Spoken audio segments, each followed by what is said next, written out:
So I assume you didn't stay up to watch the keynote. No, I didn't even check what time it was, but it was probably 1 or 2 a.m. as they seem to be these days. I just, it seems to be my new routine is I just get up early, which I do every morning because my 3-year-old always wakes me up at 5 a.m. Make a coffee and then watch it then. Man, what an event. Did you get up for it? It was at noon for me, so yes. Did you have a day off work, a religious holiday? Yeah, I mean, days off kind of take on a different meaning with kind of the new work arrangement I have, since I don't leave the house anyway, and I just work whenever I feel like it, if that's early in the morning or late at night or whatever. I can just kind of adjust my schedule around keynotes now. Very handy. Mm-hmm. Speaking of religious holidays, I saw someone with a bumper sticker that said, I pray, like lowercase I, uppercase P, the other day. It made me think of you. It made you think of me? Yeah, just because it's like a connection of religion and Apple. And you always talk about how the events were religious holidays. Oh, I got you. Okay. Yeah. Oh, man. Yeah, that'd be... I was going to say it'd be a good bumper sticker for me, but I think it would probably send the wrong message. I don't think anyone else would make that connection in the same way you do. Possibly not. Maybe if you had like, I pray, and then Bible verse, Jobs 9 to verse 41, something like that. That's pretty clever. Thanks. Isn't that actually a book in the Bible, though? Job? Book of Jobs? I don't think so. I'm admittedly not well versed in this. Nice pun. Let's have a quick Bible. There's a book of Job. Which Job, Job, that's the one. Book of Yeah. Job. Spelt J-O-B. Mm-hmm. But yeah, 941. That'd be hilarious. I wonder if there is a Job 941, though. No, doesn't look like there is. There's a 41.9. Oh, really? Sure. I'm going to just read it, and we'll see if it actually has any relation. Let's see. Any hope of subduing it is false. The mere sight of it is overpowering. They're talking about the new M1 processor. They must be. It was a prophecy. I think we've uncovered probably the most tech-savvy prophecy of all time. There you go, right here on the r/Apple show. Nice. Back when we were cost comparing, running adverts for the podcast on Overcast, or at least browsing the prices. I believe it was Religious Podcasts were the cheapest one to advertise for. So now we can totally label ourselves as one and get that cheap advertising rate. Ooh, yeah. Nice. What was it, like $300 a week instead of $600? Something like that. It was significantly cheaper. All right, we'll see if our $0 budget can actually stretch to cover it then.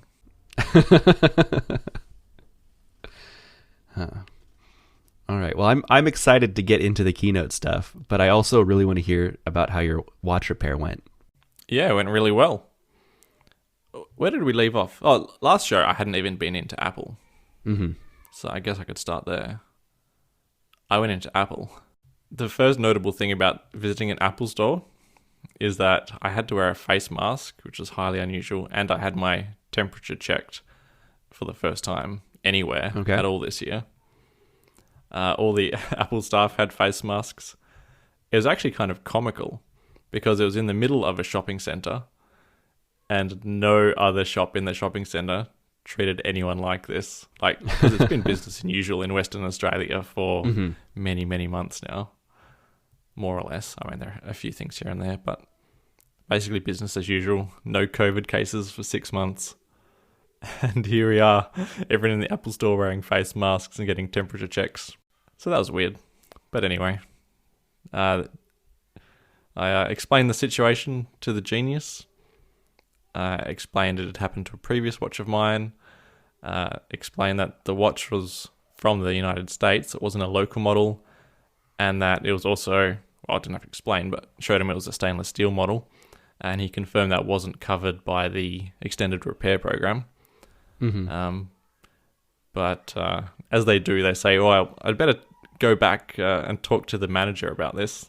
Okay. And often when they do that, it ends in a good outcome. So I was just happy to see him walk back to have a crack. Mm-hmm. And then he came back to me and confirmed that under the reason of customer appeasement, they were going to send it away and more than likely replace it at no cost. And, Incredible. Yeah, so they took it from me. I left, and then, what was it, about a week later, maybe 7 days later, I got the email, got the call, headed back in, same face mask, temperature check treatment. And they just gave me a brand new stainless steel Series 3 in box. Happy days. I feel like Apple is the only store where let me go back and talk to the manager is a good thing. Mm-hmm. I think in any other store, when an employee says that, they're saying that to make the customer think they're doing something and go away. And so they probably go to the back room and stand there for a few minutes and then come back out and say, yeah, sorry, there's nothing we could do. Right. Yep. But Yep. yeah, the Apple experience is so different. And that's awesome. I can't believe they had new Series 3 in stainless steel to send you. Yeah. Well, I guess the Apple Watch Repair Center, which is in Sydney, I believe, just has a decent stock of them. Right. So they were able to do it. I'm doubtful that one of the local Apple stores would have any stock of them since they don't sell them anymore. Yeah, they haven't for years. Yeah. You were much more forthcoming with information than I would have been.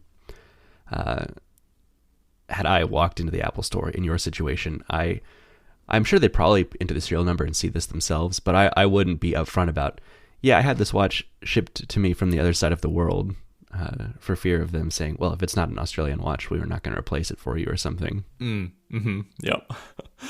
No, my approach is to be like as chipper and forthcoming as possible when I visit an Apple store, because I don't know, I think it does make a difference when you're just like an unproblematic customer. Right. Like, you don't want to walk in there and like be confrontational and antagonize the genius, because that's not going to get you anywhere. Especially not when it's at someone's discretion to appease you or not. Right. Totally something they have no obligation to help you with. Yeah. I even said at one point when he started talking about replacement cost, I said, look, don't even worry, because I'm not going to pay any replacement cost. I'm just here to see what you can do. So I just try to make his life as easy as possible to just give me a free watch, and he did it.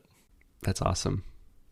And so extra little bonus, under Australian consumer law, it now has 2 more years warranty on the watch as well. So if I get a dud screen again in the next 2 years, it's now under an Australian warranty. Wow. So you get a brand new shiny watch with Australian cell bands and a new Australian warranty. Mm-hmm. Man, my initial investment in that watch has paid dividends. It's lasting much longer than I would have ever anticipated. It sure has. Huh. So you think that you would consider activating the cell service now, and maybe, well, probably not with a new phone that you'd be excited to carry around, but I was going to say maybe try to go phoneless again. I'm actually strongly considering it. Despite my excitement at getting a new iPhone, I am also back on the whole no phone train of thought. Mm-hmm.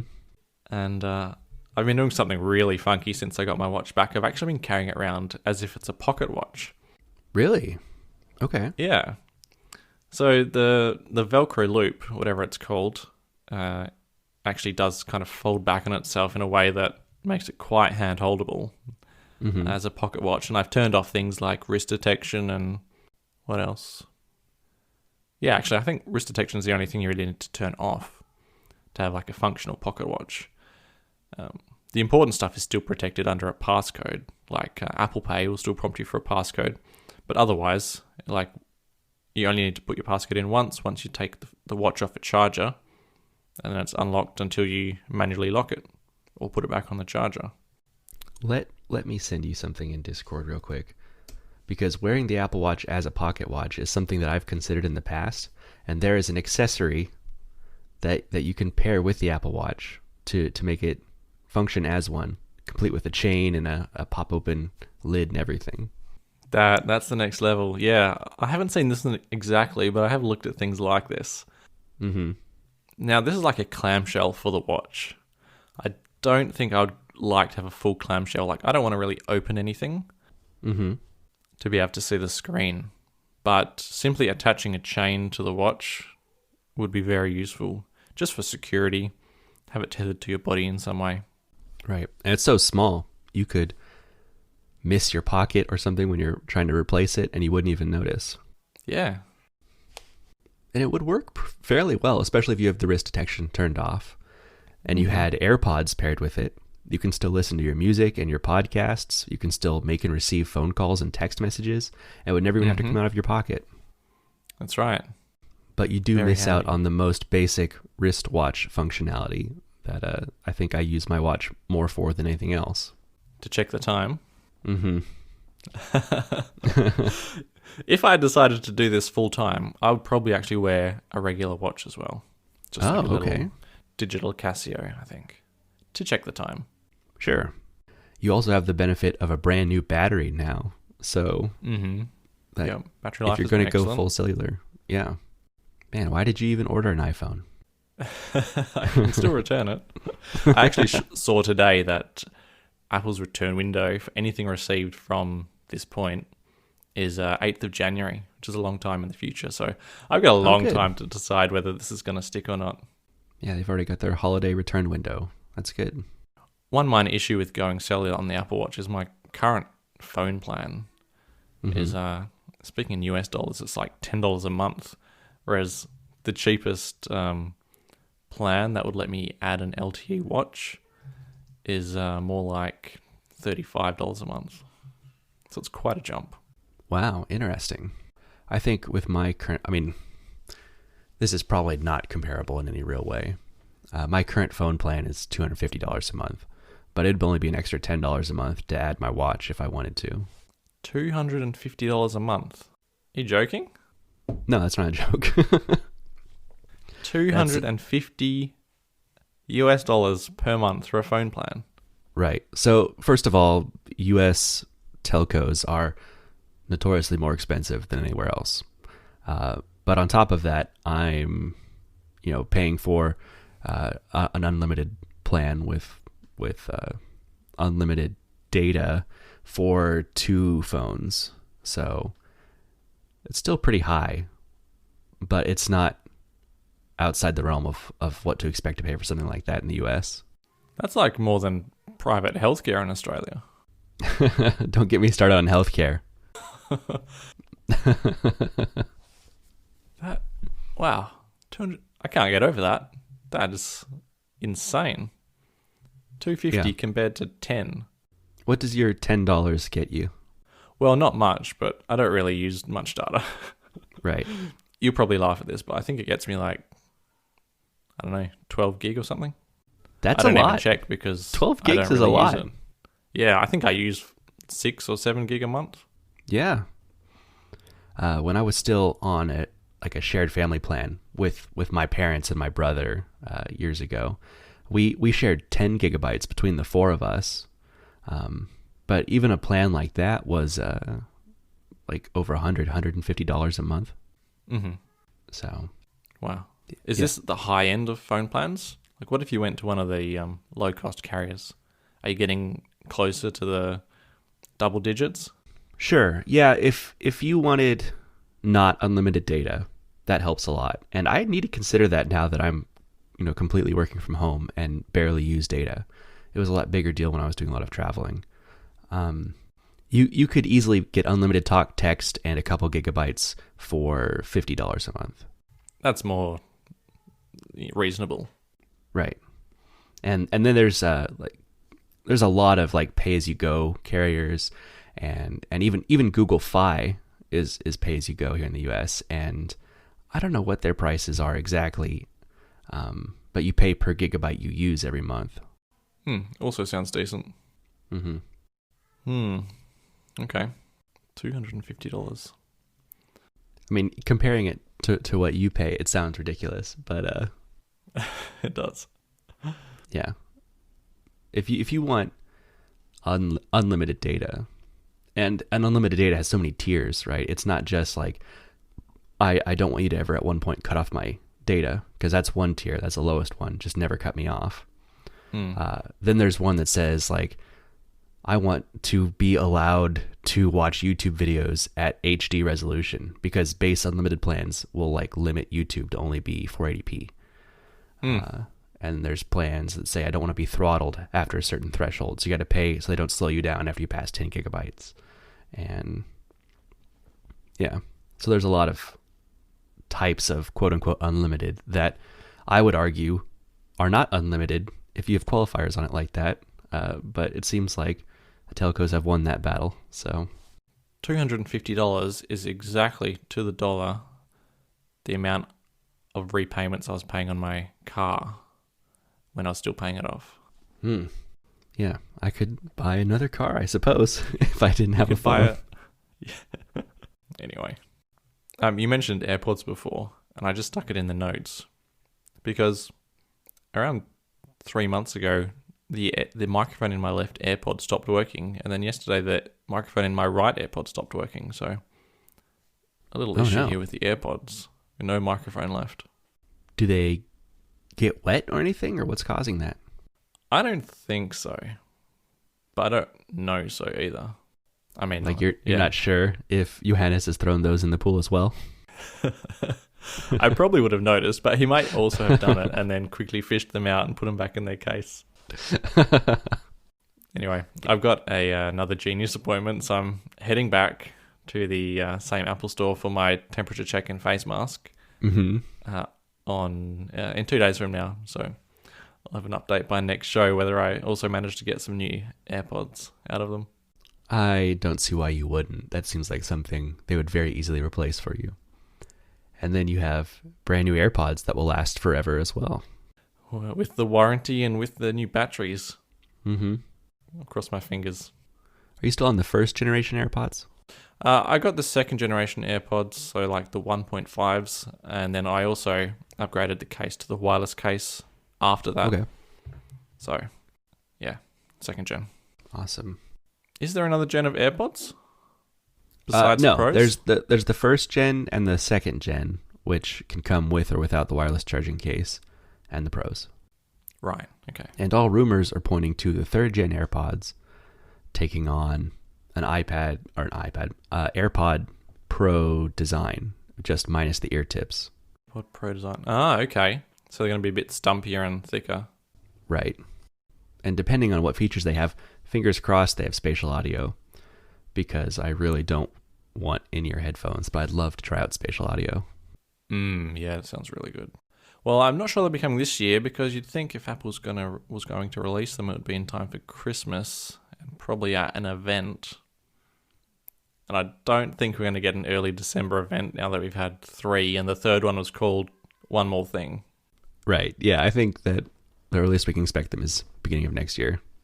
Alongside the Apple Tile, the elusive Apple Tiles, which surely exist, but have never seen the light of day. What if AirTags are just some joke, a running joke that Apple's been doing for the last year and a half, that it's like a gotcha thing for the leakers. They put this code for this unexisting device in iOS, so people find it and say, oh yeah, we got the latest leaks, and stops them from digging deeper to find like some actual real products that are coming.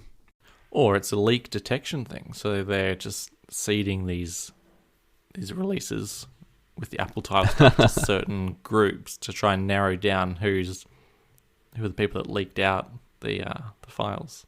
Right. I mean, it has to be coming at some point, but it's become a meme at this point for leakers to say every single keynote that this is the AirTags keynote. Well, should we talk about things that actually do exist after so many years of rumors? Before we jump into the keynote, I'm curious to hear about your iPhone order, because we've both ordered iPhones since the last podcast as well. Right, that's true. Well, I ordered the iPhone 12 mini in black. Right, and you had since you had to go in and get your Apple Watch replaced, the benefit of seeing the iPhone 12s in person before placing your order. And I did.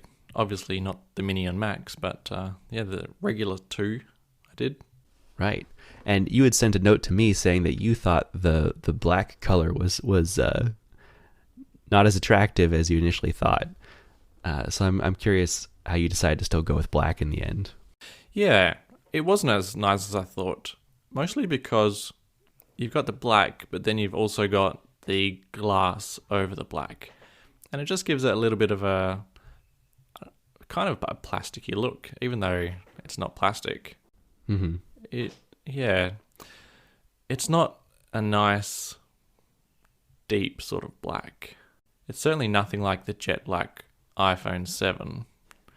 And it's also not like a dullish black like the iPhone 5S SE. Well, that was space grey, really. It's something new. Maybe I'll just have to get used to it. And the reason I wanted to go with the darker colours is because you do get a slight... Well, you can see the I guess aluminium frame colour from the front of the phone. Mm-hmm. So for the white, is it white? Yeah, you can see the white border, and green, you can see the minty green border. So it was going to be a choice between the black and the blue, because they both have very dark sides, which you can see, you can't really tell from the front. I really like, especially on an OLED phone, when you're watching something, I really like the effect of when you're watching something and it's dark and you don't really see the edge of the phone. It's just like you've got the video in front of you and then kind of nothing outside of that, because you don't have that whole backlight behind the black pixels effect on as you do with LCD phones. It's that the ultimate Steve Jobs vision of the device disappears into your hands and you're just holding the content. When it's dark enough, it literally disappears because you cannot see it at all. Right. Now, I did consider that once I put a case on the thing, it was probably going to cover whatever, like 0.5 millimeter of edge that you could see from the front. Mm-hmm. But on the off chance that I go caseless, I decided to limit it to one of the darker colors. And so if you're considering a case, did you order a MagSafe case to go with it? I didn't order any case, no. Reason being is all of Apple's cases cover the bottom of the phone. Mm-hmm. Like they've got the bottom lip. Right. Whereas I'd like to find a case which doesn't have the bottom lip. Like I know Yasmin's iPhone 10 has the original Apple leather case. Whereas my 10R at the moment has just some third-party case from Smartish. And it is a lot nicer just to swipe up from the bottom on the 10 without the lip kind of interrupting your finger. I see. Yeah. Yeah, that will be nicer. Well, I'm sure there'll be plenty of accessories. Do you think you would go for a third-party MagSafe accessory, assuming one exists soon? Or would you just go for a regular case? I don't know. I don't really see the huge advantage of MagSafe. I don't have any issues with positioning my phone on the wireless charger. Right.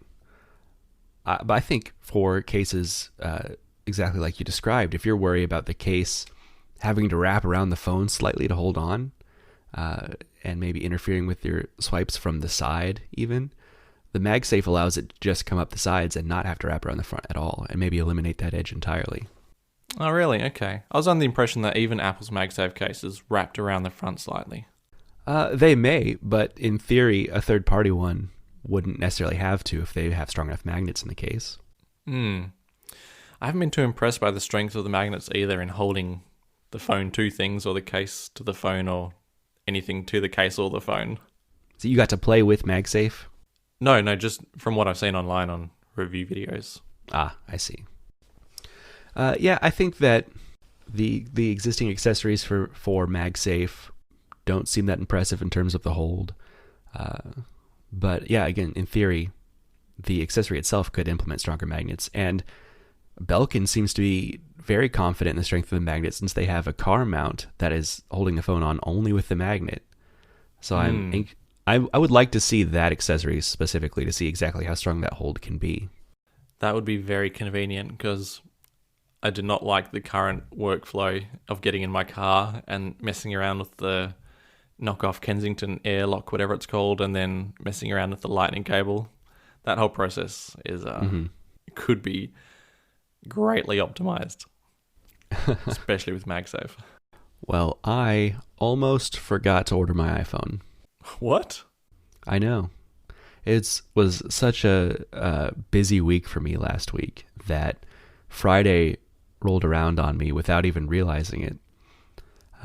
So I fell asleep Thursday night, completely forgetting that I needed to get up early on Friday to order a phone, and I didn't have any alarms set or anything else. But something in my subconscious remembered, because I woke up at 7 a.m. on the dot when orders started, and was able to jump in and order a phone. Although it didn't look like I needed to rush. The 12 Pro Max, even in the Pacific Blue, remained available on launch day for, it seemed like, at least a few hours. At least that was as long as I checked back on it to see that it was still available.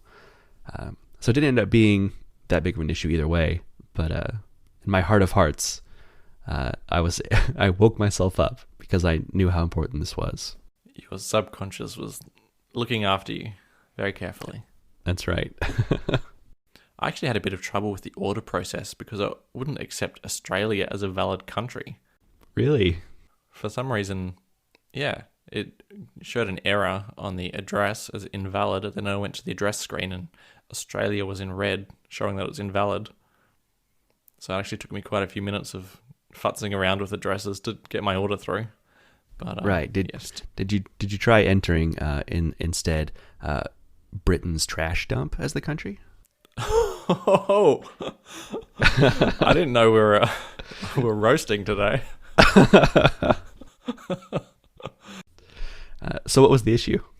I don't know. I ended up just deleting the address and typing it in fresh, and it accepted it. Huh. Okay. Took a good few minutes though. Still got the Friday delivery date though. I've got my Apple device ordering down pat.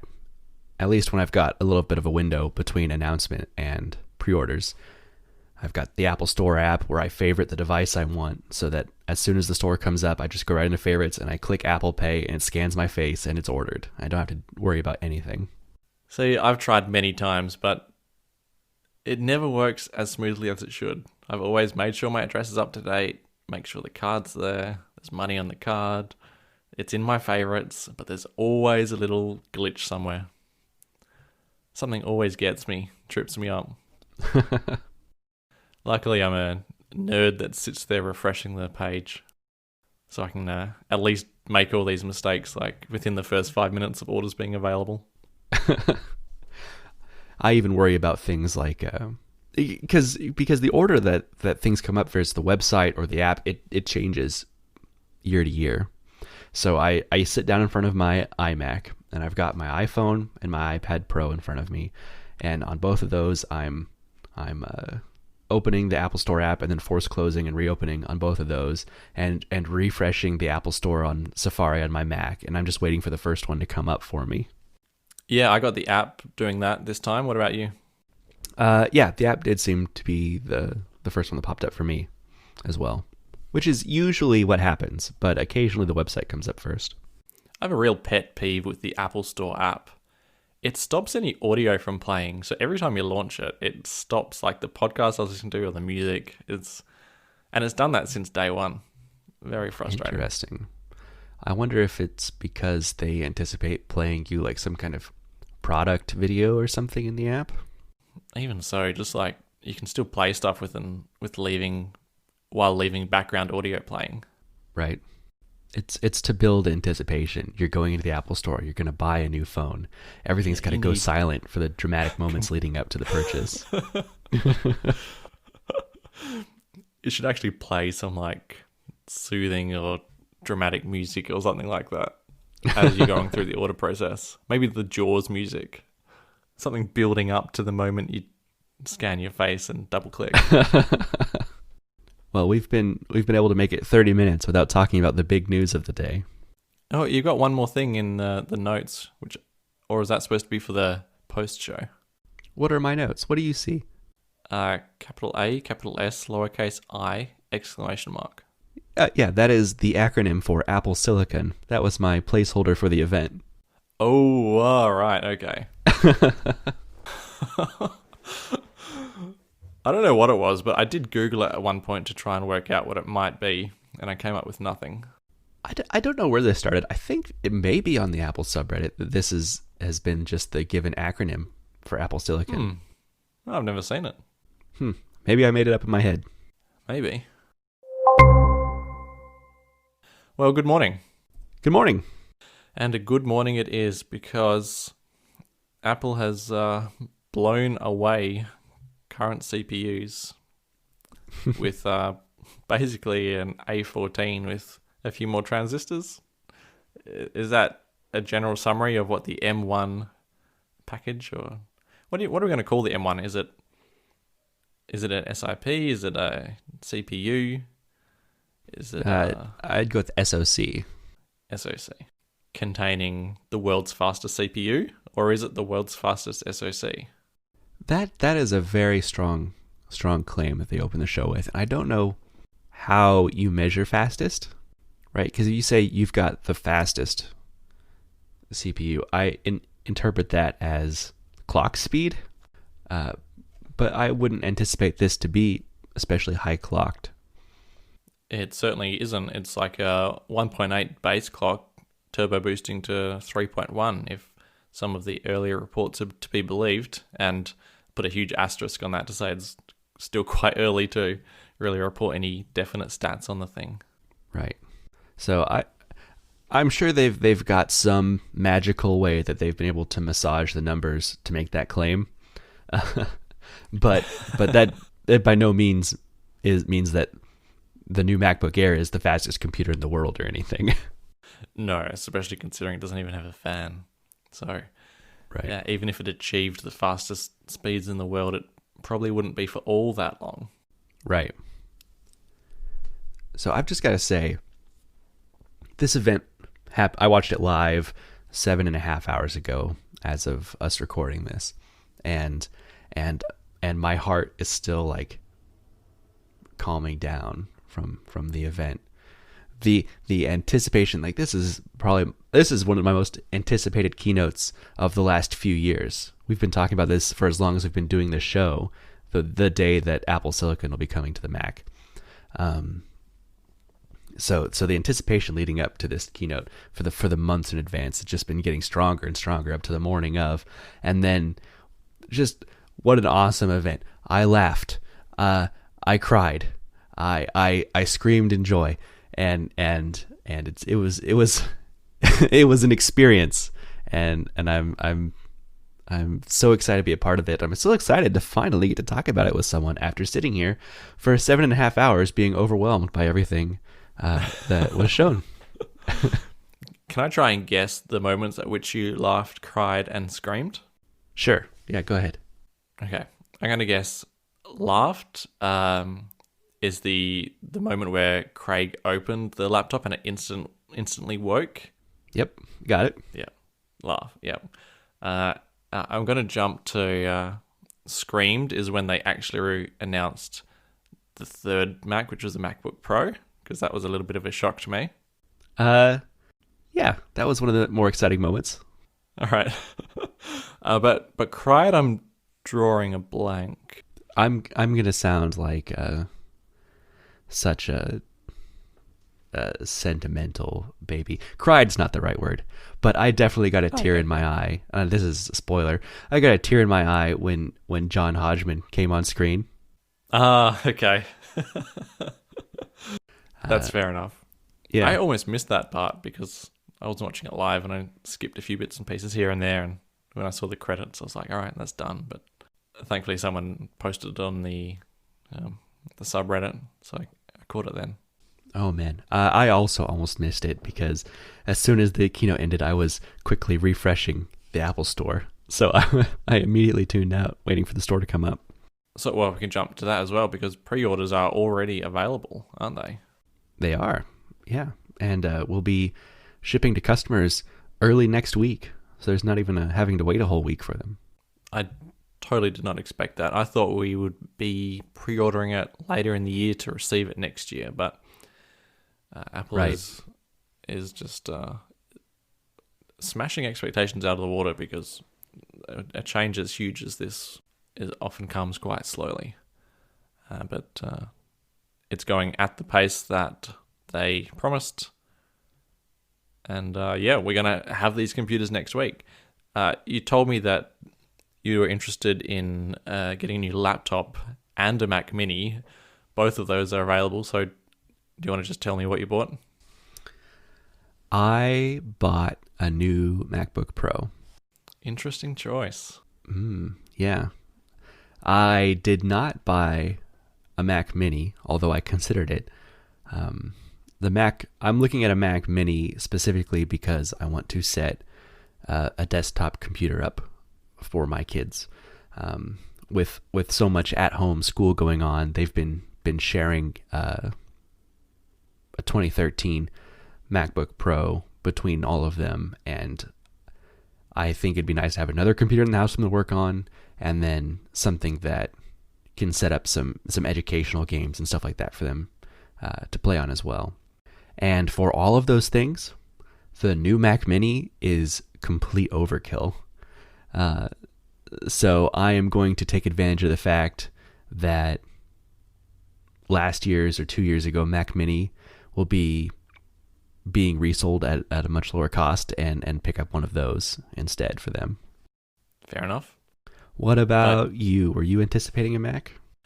Strongly contemplating it, considering it. Yeah. I think the MacBook Air would probably definitely be faster than my 15-inch MacBook Pro. Okay. Which kind of drives me a little bit crazy with how quickly the fans ramp up to maximum. Mm-hmm. So having a MacBook Air that would outperform it with no fan, have a battery that lasts probably 5 times longer, have a P3 display, which is important to me, and also, so there are all the things going for it. Mm-hmm. My reservations are the lack of SD card slot, which I'm just going to have to give up on that at some point because Apple's not going to release anything portable with an SD card slot, as far as I can tell. There's no hope, but right. I'm just, it's still a hang-up of mine, which I just have to get over at some point. I just haven't yet, but I'll work on that. Okay. What's my other hang-up? I can't remember what it is now. I have a slight hesitation, a slight worry that Lightroom Classic, which is basically what I will use all the time, is not going to work as well. It's not going to be optimized for Apple Silicon. I know that Apple announced that Lightroom was going to be released native Apple Silicon, but Lightroom is different from Lightroom Classic, and it's kind of they stripped it down and started again, basically. So it's not quite as fully featured. So it would be a pain to have to use that and have like a rosetted Lightroom Classic. Well, an application that is so graphic intense, like Lightroom, might be the exact kind of application that Craig was talking about in the keynote that he said could even run faster through Rosetta 2 than it does on native Intel Macs. Yeah, that was a laughing point too, wasn't it? Uh-huh. I kind of expected that might happen as well, but it was funny to hear them say it out loud. I just thought about my second major reservation is that it's only a 13-inch screen instead of 15, and I don't like external monitors, so I try and get the biggest screen possible on the device. I am very much in the opposite camp. I have always adored the 13-inch size of laptop, and it's been a long time. I think the last 13-inch laptop I purchased was the 2011 MacBook Pro, and after that point, the performance difference was just too big. When you could get a discrete GPU in the 15-inch models, I went for the 15-inch MacBook Pro after 2011, up until today, where I am very happy to be going back to a 13-inch form factor. There are a few asterisks after Pro, though, on MacBook Pro, if you want to talk about them, such as a limit of 16 gigabytes of RAM. Right. This seems to be, I don't know if it's necessarily a limitation of M1, as in they couldn't have more RAM, but all Macs with M1 max out at 16 gigs. I have a couple theories. My first one being that because it's a system on a chip and the RAM has to be built into M1, they don't want to have a bunch of these different M1 chips floating around that you can configure it with. And so they have two different, I guess three if you count the low end, but it's really two versions of the M1 chip, one with 8 gigs of RAM and one 16, and just to limit supply, for supply reasons and logistic reasons, they have two M1s and that's it. It could also be, RAM takes up space, and they're just not able to fit more RAM on the existing size of die they have. And so maybe when we see M1X, I anticipate sometime early next year for maybe the iMacs or the 16-inch MacBook Pro, that'll, I assume, be a slightly bigger die. You could probably fit, it has to be more than twice as much RAM. You fit at least 64 gigabytes of RAM on it if you're replacing some of these computers. Certainly iMacs need a lot of headroom. People are looking for 64 and 128 even. Right. Yeah, I was surprised even that they were happy with maxing out the Mac Mini at 16 gigs. And because Mac Mini in the past could be configured much higher, especially when you consider that the M1 uses unified memory, which means that you're sharing that RAM between the CPU and GPU.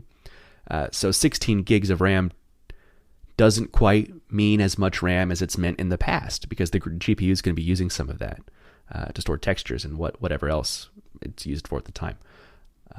Now that does mean that, this is hard to describe, in a system where you have separate CPU and GPU RAM, to copy information over to the GPU RAM, the CPU first has to take those textures or whatever out of storage into its RAM and then copy it over.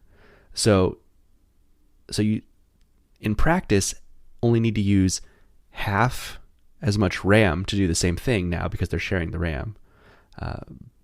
But it could potentially be a limitation. We'll have to see how optimized Big Sur is for this new architecture. It could be an issue. It might be that macOS is as equally well optimized as iOS is now, and it can just fly on 16 gigs. That's an interesting point. Another thing to consider is with SSD speeds being doubled, which Apple already had industry-leading SSD speeds, RAM is starting to be a glorified cache. When you can get information out of storage so quickly that you barely need RAM at all. Yeah, it's more used as cache space, and so having to jump into storage more often than before makes little performance difference. We consider, I think we're a year removed from Apple still shipping spinning hard drives in their iMacs. What were they getting, like 80 megabits per second? Or do you measure storage transfer speeds in gigabytes and megabytes? Or is it gigabits, megabits? I'm not sure exactly how that's measured. All right. You mentioned that they basically have two chips. So you've got the 8 gig and the 16 gig. But then they kind of have a third, which is like the lower core count one.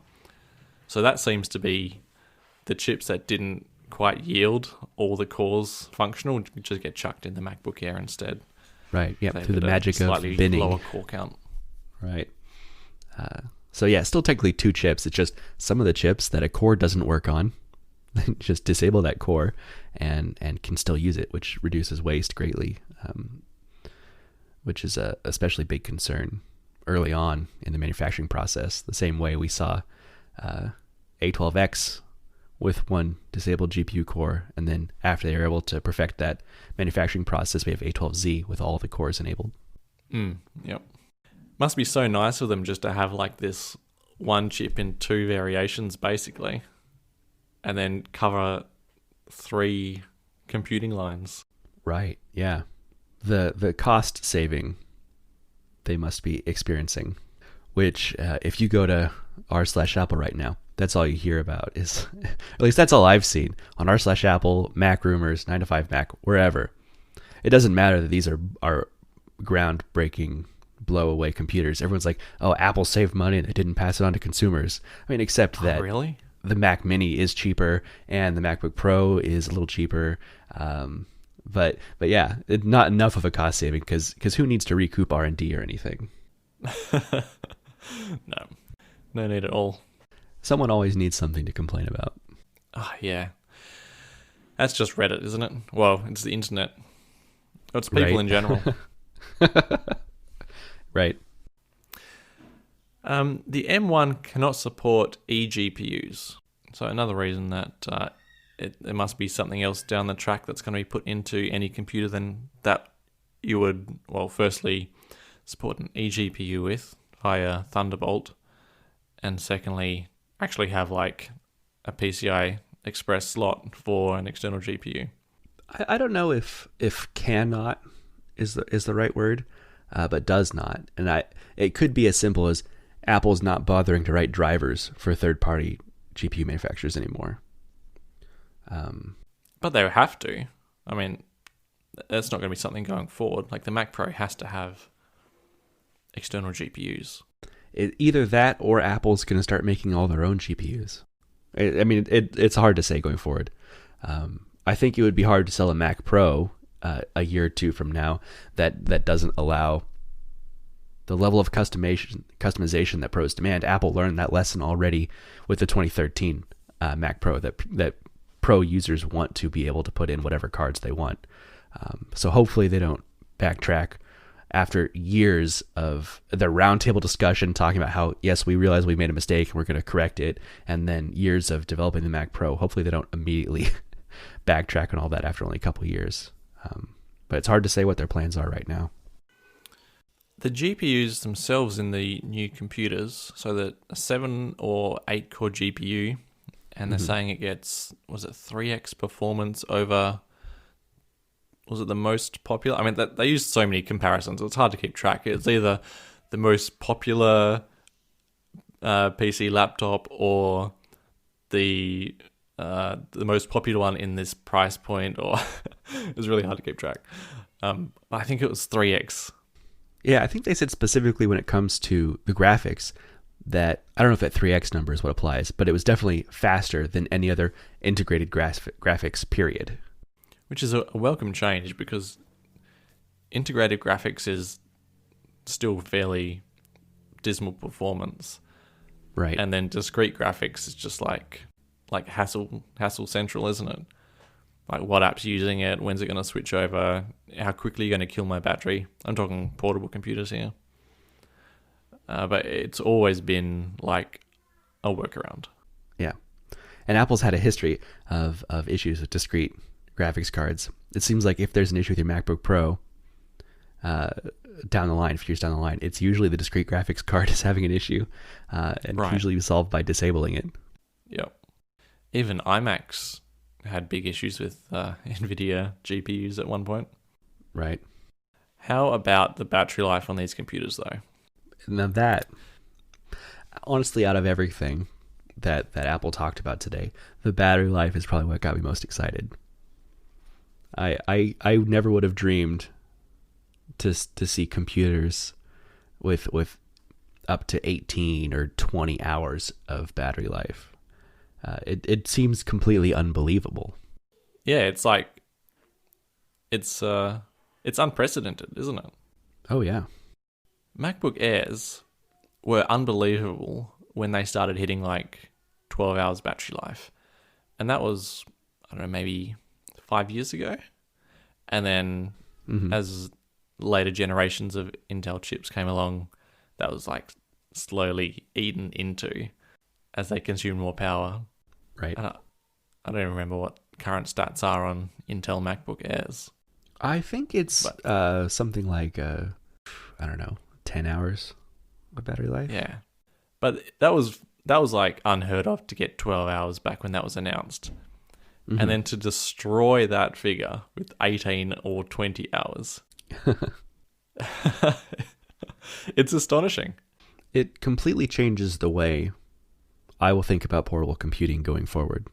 I have never traveled without my laptop charger.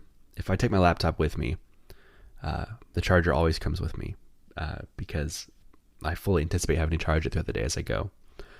With a MacBook Pro with a 20-hour battery, I don't think that I will have any range anxiety, as an EV owner would say, about my laptop. And that's really exciting to me. It's exactly that difference. Like if you consider MacBook versus an iPad or an iPhone, when you leave the house with your iPad or iPhone, you don't take a charger with you. Right. When you leave the house with a MacBook or MacBook Pro, you're probably taking the charger with you if you expect to actually use it for any significant amount of time. So that's what's changing. You're no longer packing that charger with you. And I think about situations that I have most depended on my laptop's battery. Situations where I plan on using it for an extended period of time and will not be around a charger. And usually that's at an airport. So I can try to charge up before a long flight. But then I've got to sit on a plane for 5 hours or so. And, or even worse, if I've got a layover somewhere and it's so quick that I'm running from one gate to the other, so I don't get time to charge up between flights to depend on, like, I'm going to watch a few movies or I'm going to work on a project or play a game. I would assuredly run out of battery life before the end of a day of traveling. And now, I feel like I could easily make it through a day of flights. 20 hours of video playback. I could watch movies for the entire duration of the flight, or multiple flights, and be completely fine. I've actually been in the scenario where I've chosen to watch something on my phone on a flight rather than a laptop, just because I knew the laptop was just not going to last. Right. But as in one of the little video clips during the event, one of the comments was, "The battery lasts longer than I stay awake." Right. I laughed at that.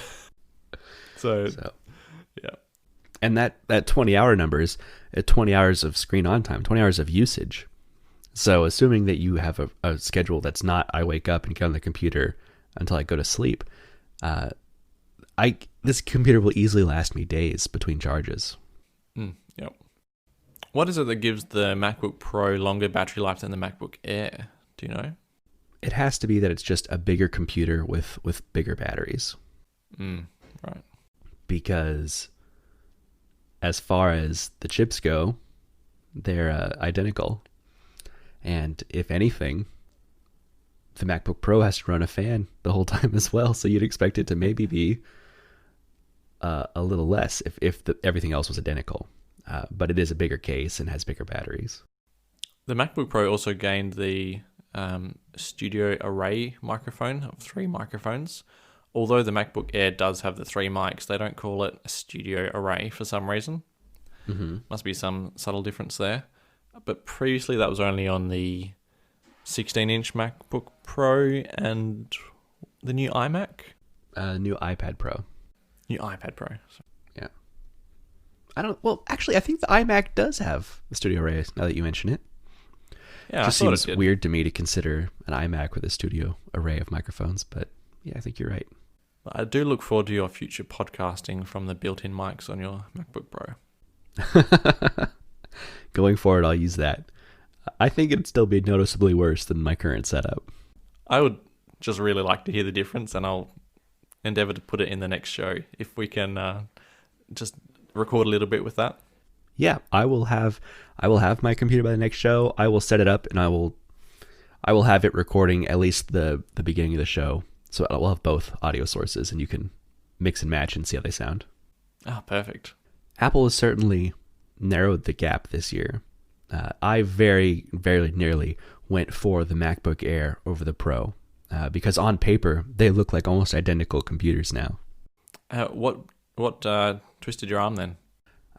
Honestly, it's the fact that the difference between the two was only a couple $100, and I have some kind of deficiency in my brain that makes me only want the best thing I can get.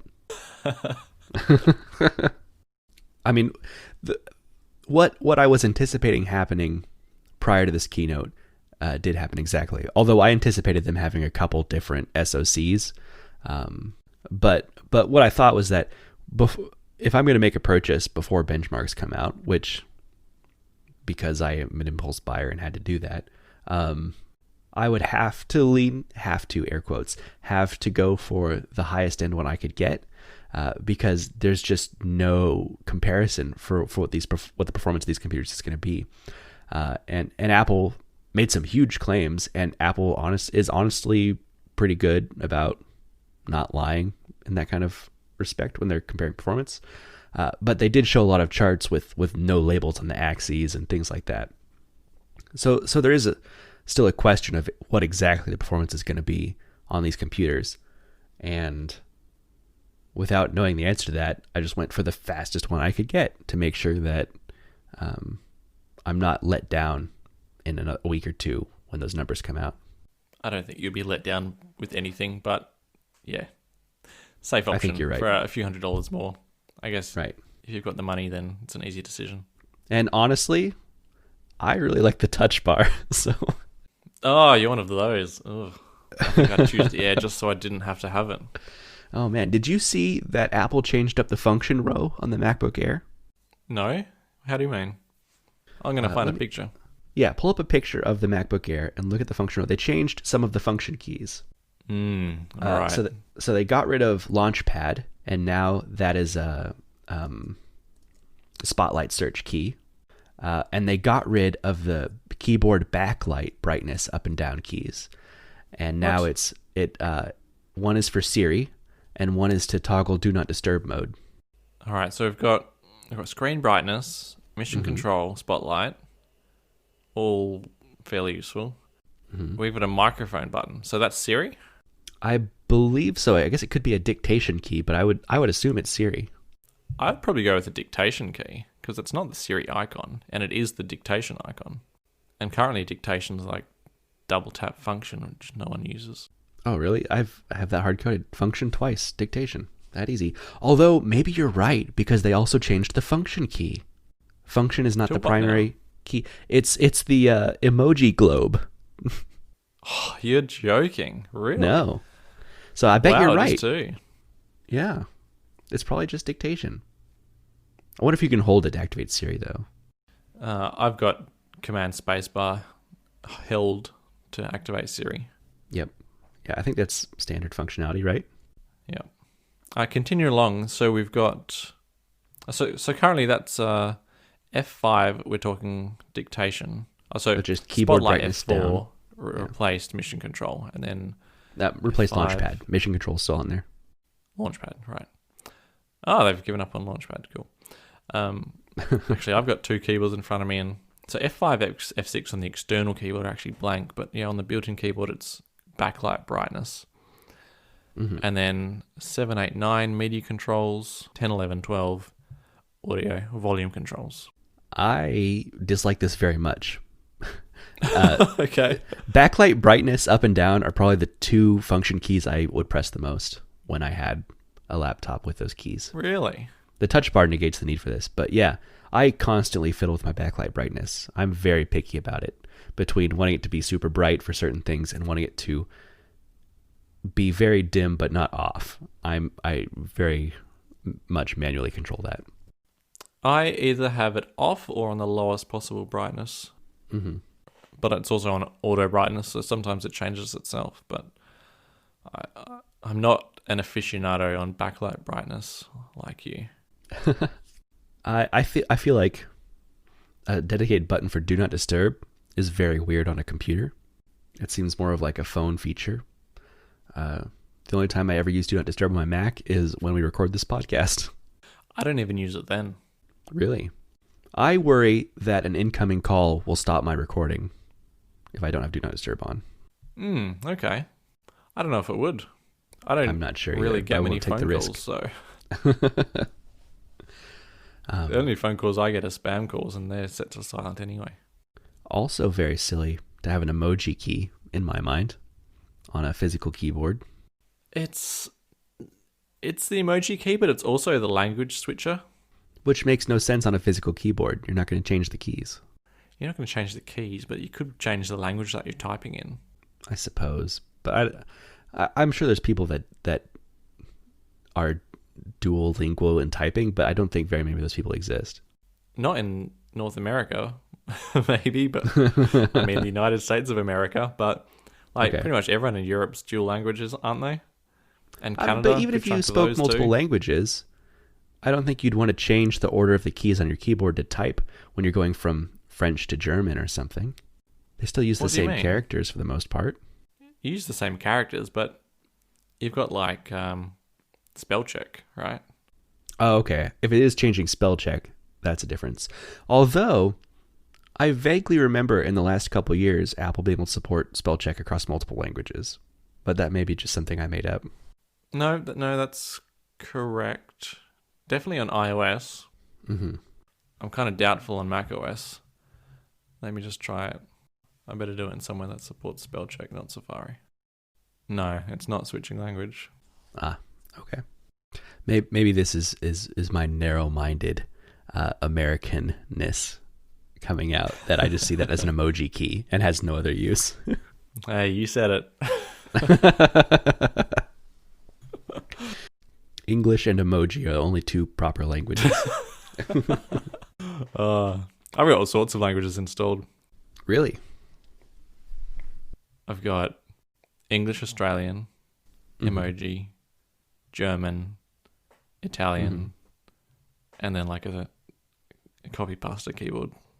Oh, like the complex emoticons? No, I mean it's like a clipboard where you can just paste stuff and it just stays there forever until you delete it. Ooh, that sounds So I've nice. got like my address in there, so I can quickly just paste my address and directions on where to park when people come to buy stuff from me, and yeah. Anyway, that sounds very nice. It's quite handy. I can highly recommend it. Although if you just start typing "my address is," your phone will autocomplete that for you. Yeah, but then you have to type "my address is." Okay. I was not surprised to see that we didn't get a redesign on any of these computers this year. Or at most, they're very minor, like removing the fan. But externally, these computers all look the same. Mm-hmm. That's very much in line with the way Apple handled the last transition. The first MacBook Pro looked exactly like the Power Mac G4 before it. It just had new specs, which makes a lot of sense. The people who are excited about the architecture change will buy it regardless of what it looks like, and then you can do version 2 in a year or two with a new design as well, and get a whole new round of people that are excited about it because of the design. I was disappointed to see that they didn't at the very least round the corners of the displays. I would have loved to see rounded corners. Yeah, that was a rumor from a few months ago, wasn't it? Yeah, I think it mostly had to do with just the way Big Sur is designed. It kind of looks like it's made to fit that, but not really much of a difference. You can put plugins on your computer to turn off those few pixels in the corners if you want it to look round. Can you? Oh yeah. So yeah, I'm not surprised that the design's not different. I will be disappointed that I can't walk around and people will know that I have the brand new fancy computer. But I'm not doing much walking around right now anyway. Look, I'll make you some like Apple Silicon sticker. It'll be ASI exclamation mark, and everyone will know that means Apple Silicon, and then you can cover or put it next to the Apple logo on the back. I've always been very conservative about my computer's appearance. I keep it clean and plain. There's so many people that like to decorate their computers with stickers, but I might cover my computer in stickers this time. Really? What's changed? I have a collection of stickers. Just Okay. things I've been sent over the years. I've got like an Apollo sticker that I got with a shirt I ordered or something. I've got like stickers from like a vintage Apple conference I attended and some developer conferences, and I've just been piling them up. I'm like, these are the things people would usually stick on their laptops, but I've just been stacking them up. But I don't know. There's also a part of me that says this is computers a piece of history. This is the first computer, like the first shipping consumer computer with Apple Silicon. You want this to be in pristine condition to sit in your collection for the next 30 years. A little bit of sticker residue will come off easily, though, if you ever change your mind or once you move it from daily use into the collection. That's true. It might even protect it from scratches. Yeah, it could offer a minor protection. I think this means I'm retiring my DTK, though. There's Right. no reason for it to sit on a shelf anymore when I've got a real Apple Silicon Mac that has better performance, even though I keep it for a year. So it'll go back in a box, and my LG ultrafine display will become an external display when I want to set my laptop down at a desk. So Apple's not expecting the DTKs back, and well, they haven't offered you any like upgrade pricing, have they? Not yet. No, the terms of the, I don't know, rental or lease or whatever of the DTK was for a year. So I assume I'll hear something, in another 9 months. Okay, right. I think it's fairly Apple-y for them not to bite off more than they can chew. An architecture transition is, a massive enough project that they didn't need to also go about redesigning. But a few things that came free with the M1 are in there, like a new image signal processor, so the webcam looks better, even though it seems to be the exact same hardware, including a 720p webcam. Yep. But notably missing are, of course, Face ID, touchscreen, and cellular. And yeah, all of these things should be easy wins now that they're using their actual Apple Silicon. Face ID is going to be excellent on a computer when it finally debuts. I'm still not positive how they're going to implement it, because if they can't even fit a 1080p webcam in the screen, there's no way they're going to be able to fit a dot projector and everything they need for Face ID. So I'm curious to see how that's going to work. Touchscreen, if anything was going to change with the computers today, I would have anticipated touchscreen, since macOS can run iOS apps now. It seems like a given you'd need a touchscreen to interact with those in an intuitive way. Unfortunately, that didn't come either. And cellular is something that Apple's been working on forever. There's been prototypes leaked of MacBook Pros with 3G support, even before LTE was a thing, that I was seeing over a decade ago. So I don't know what Apple's reservations are when it comes to putting cellular in a computer, but it has to be coming now. It's too easy to add. Well, the theory I've heard is that Qualcomm's licensing depends on the final sale price of the device that the chip is in. So when That's it comes true. to selling like $1,500 up to $5,000 laptops or whatever it is in your currency, then it could be that Qualcomm modem ends up costing a lot of money and is a really expensive part. So maybe they're waiting for their own mobile chips to... I completely lost track of what happened with the whole Intel mobile division. Didn't Apple buy it? Don't they own that now? Apple bought Intel's mobile division. But they're not using it? I think they're still working on it, right? Because when they bought Intel's mobile division, it was days after Intel announced that they can't do 5G. They're not going to work on it, right? So they weren't exactly on course for getting 5G ready. So they've gone back to Qualcomm for iPhone 12. But I anticipate probably in the next year or two, we'll see a switch to Apple's modems. And Apple's not going to put 5G in a phone and then the next month release a computer with 4G. True. Yeah, that's a good point as well. So I'm fairly hopeful on cellular. Touchscreen, I'm still pretty pretty iffy that's ever going to happen, because I would have said now, if ever. And Face ID, I think, is a given that they're going to fit it in there somehow, even if we end up with MacBook camera bump. It's going to be a camera bump. It has to be. Of all devices, the MacBook is the one that having a camera bump would make the least difference. Right? You're never setting the computer down on its screen in a way that the bump would make a wobble or something. Do you think the bump's going to be in the front or the back? I would think it's coming out the back of the display. Okay. But I don't know.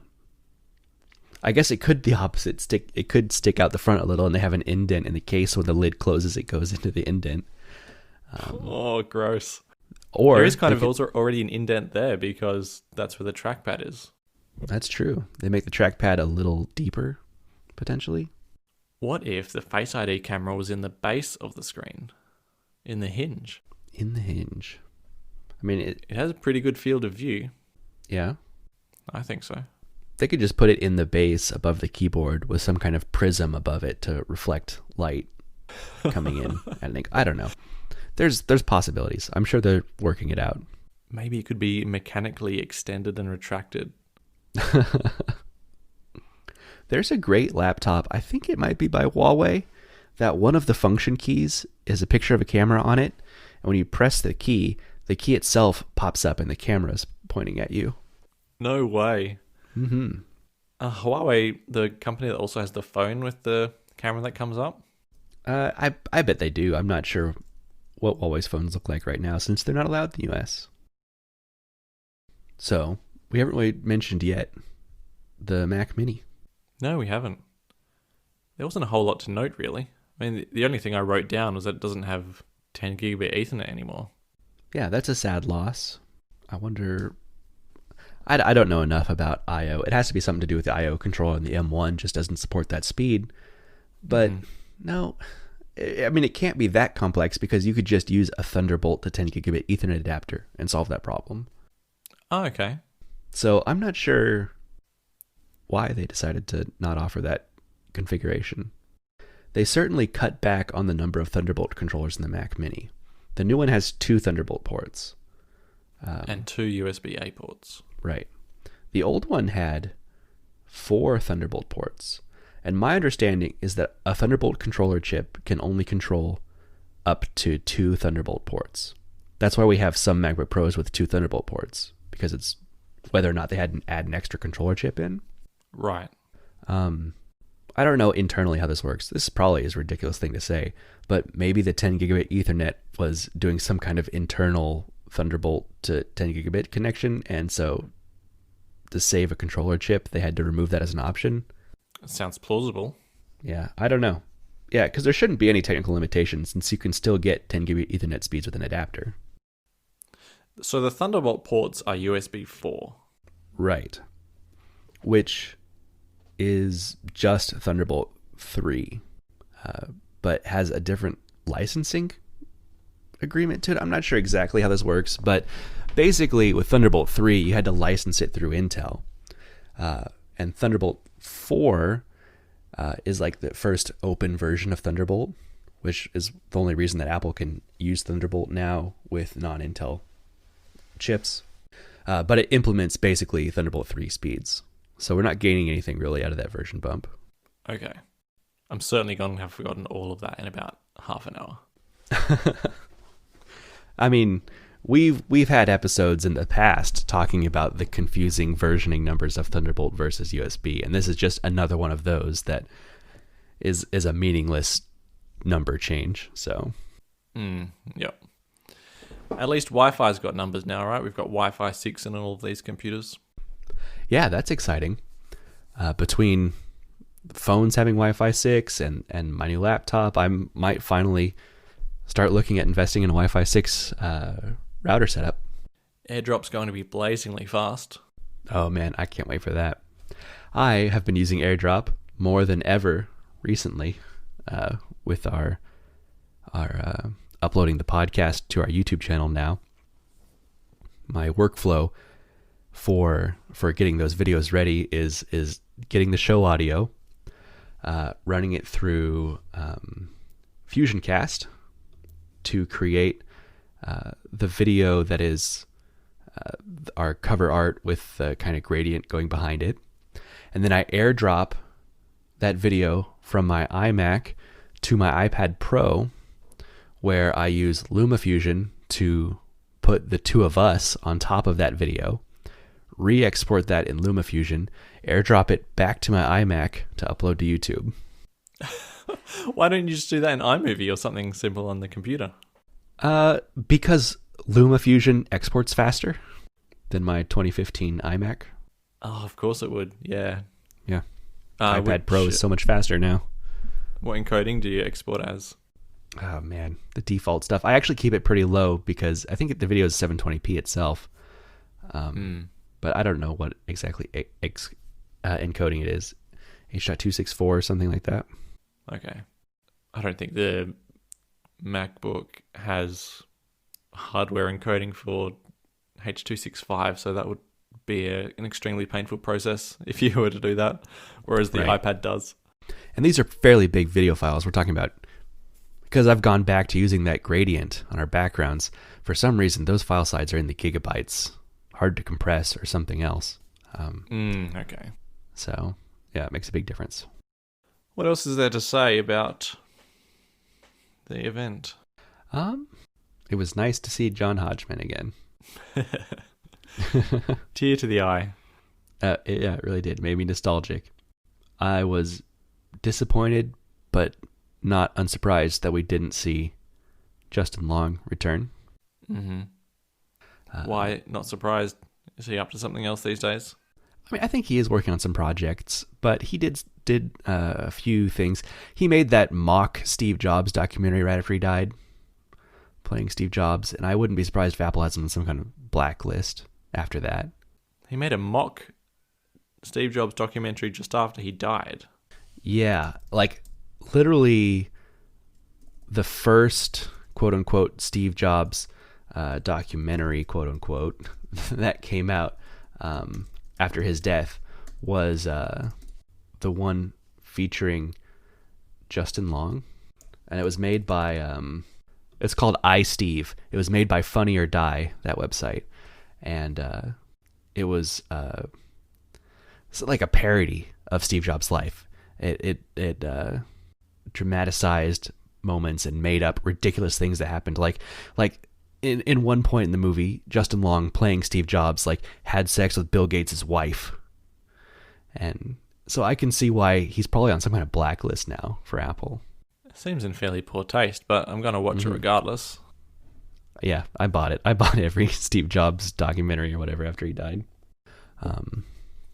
But yeah, I and he's also done some Huawei ads and things like that. So I could easily see him being on a blacklist now for Apple. The first comment underneath the video, terrible, just terrible, mind-blowingly terrible. Very promising. Mm-hmm.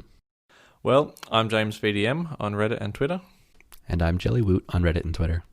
And you find the show notes at reddit.com/r/the Apple Show. So you didn't tear up at the end? It's just me, sappy Apple fan? It's just you. I didn't tear up at all. Oh, man. No part of the event made me tear up. All right. I'm fine with that. I got to do something pretty fun this morning. This is completely unrelated to Apple. I'm going to brag about my friends for a minute, I guess. Okay. So growing up, my friend group would make short films, YouTube videos, things like that. I think I've mentioned that before in the podcast. I've seen one or two.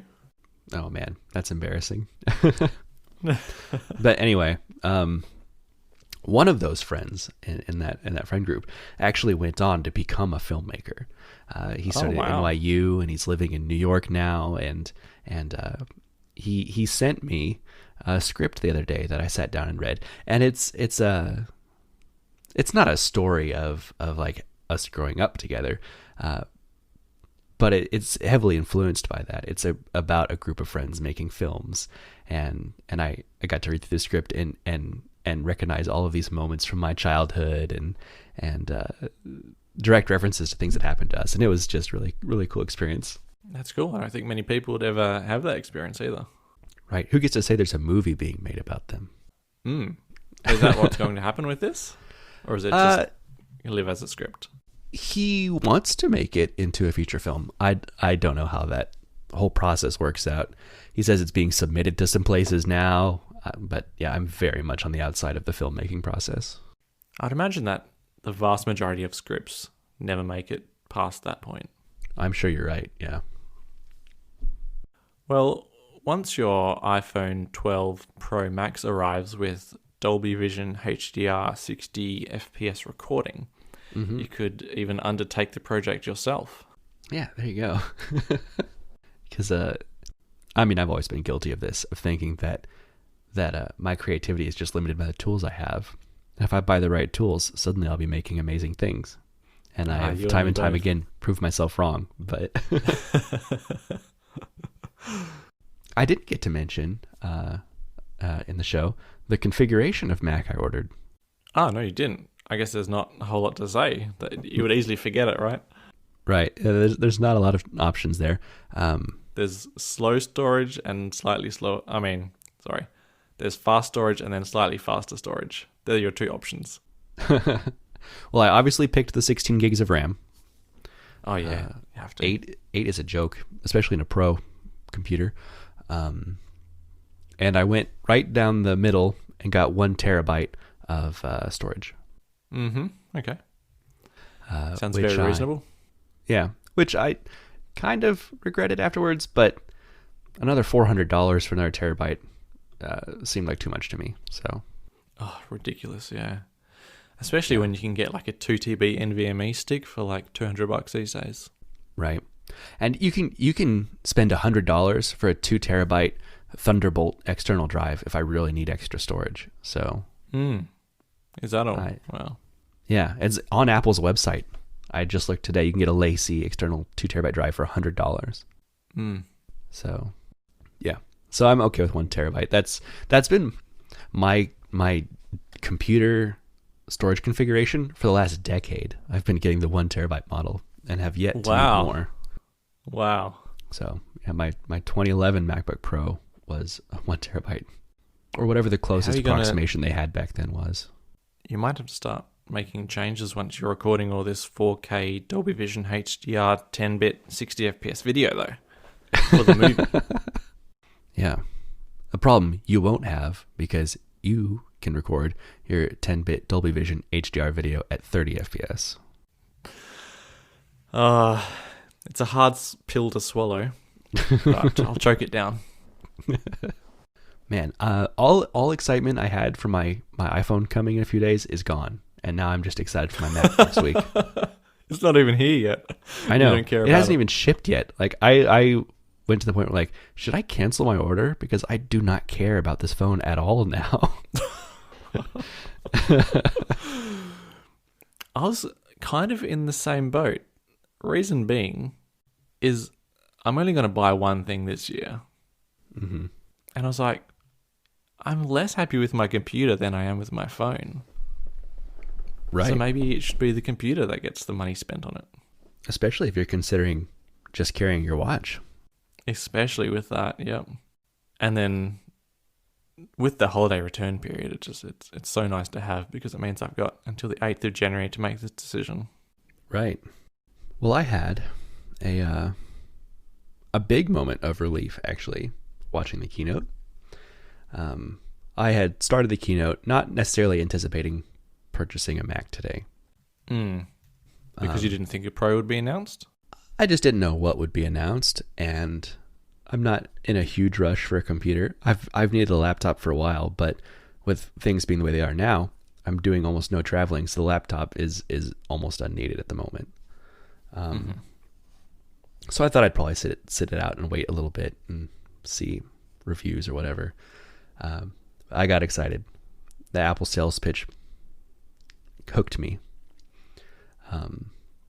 And so in the middle of the keynote, I decided to shift some money around in accounts and make sure I had because this was prior to prices being announced. So I wanted to make sure I had all the headroom in the world I needed on my Apple Card if these were $3,000 computers or whatever.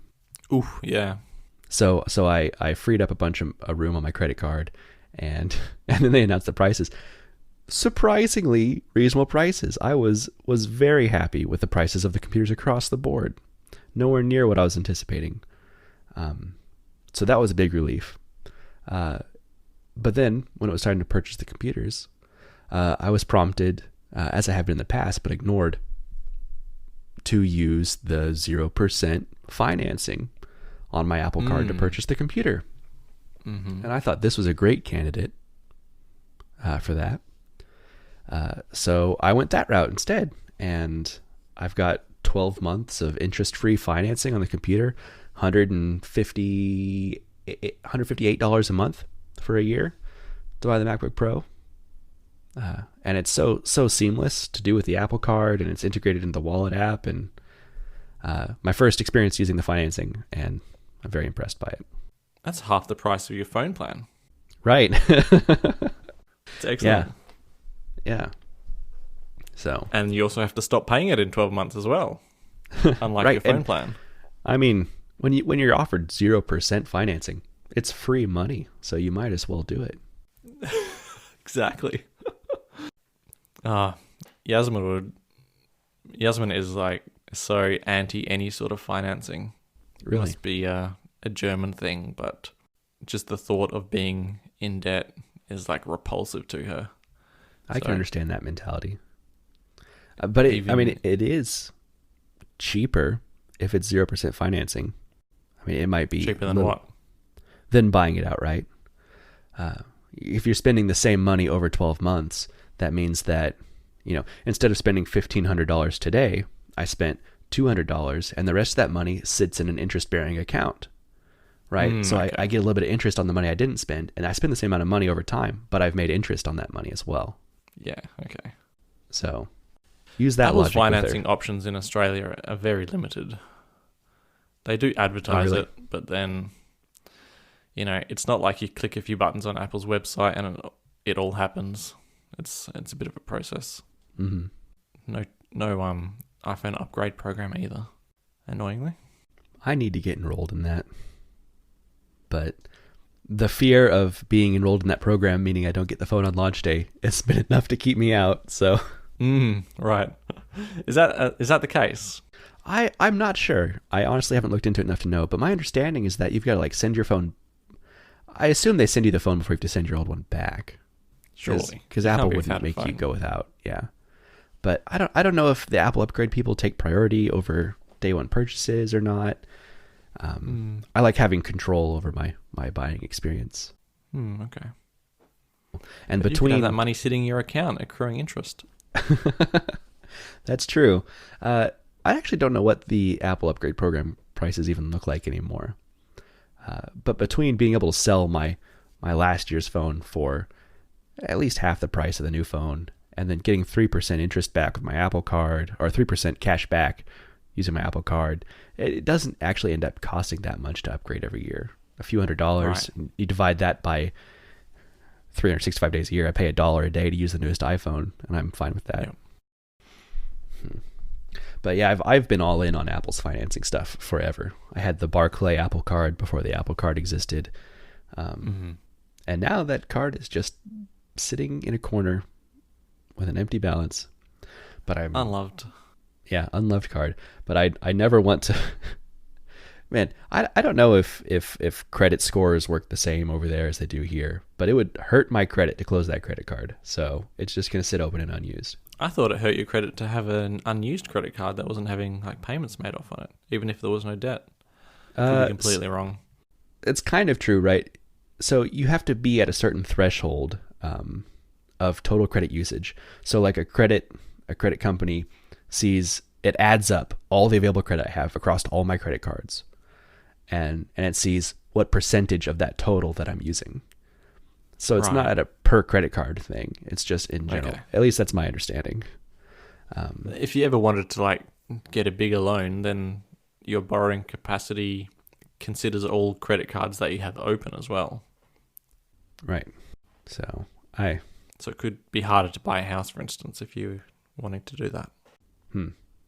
That is something I'm considering in a few years. Credit is a weird thing.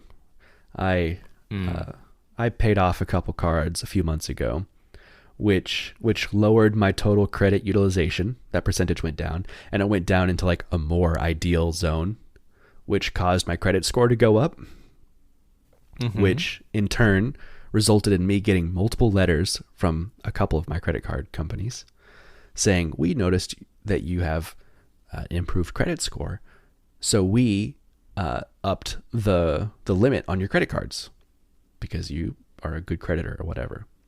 And the result of those credit limits increasing was that my credit utilization further decreased, which caused my credit score to go up even more. And it's like a perpetuating cycle. Right. There's a limit to that. I'm actually on the opposite end, where if anyone increases my credit anymore, I will get knocked for not using enough of my credit. So I kind of got to keep an eye on that. But oh God. Yeah, kind of.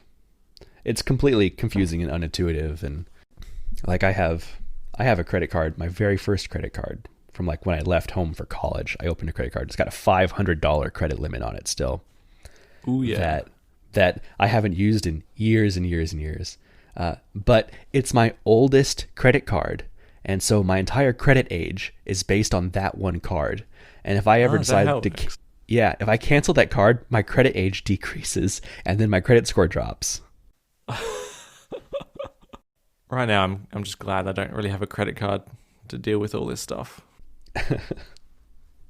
Credit card usage in Australia is actually on the decline, and it's at one of its lowest states in a while because of the rising popularity of these buy now, pay later services, which aren't credit cards, but are still people extending credit.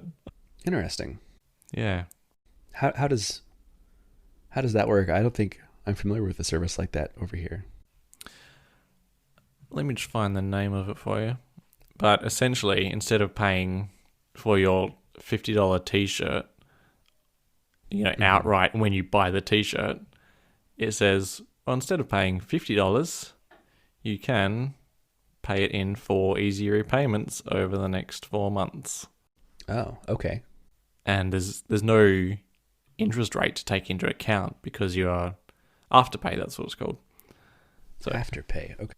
Yeah, so I just quickly added something for $70 to my car, and it says, or 4 payments of $17.49. So $17.49 is the exact price of the thing I'm buying. Mm-hmm.